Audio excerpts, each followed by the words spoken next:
for another adventure, and today we'll be exploring ang isang kainan sa Mabilao, San Fabian. Located siya sa second floor ng building at ang pangalan ng restaurant ay ang Minais. Kilala sila para sa mga kanilang pansit at yun ang itatry natin today. First, gusto ko muna ipakita yung area. Very wide siya, spacious, mahaba siya, maraming long tables para sa big groups, ngunit wala siyang aircon. Although ample naman ang electric fan, so in order namin itong kanilang chef's salad. Yan, meron siyang ham, egg, carrots, lettuce, parmesan cheese, at cucumber. At meron din siyang chicken slices or chicken fillet slices.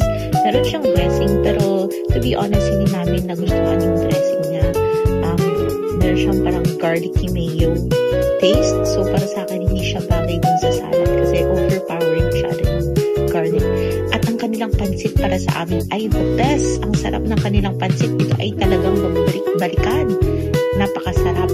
Nag-try din kami ng beef broccoli na dish and masarap din ito. Very flavorful and malambot ang kanilang beef.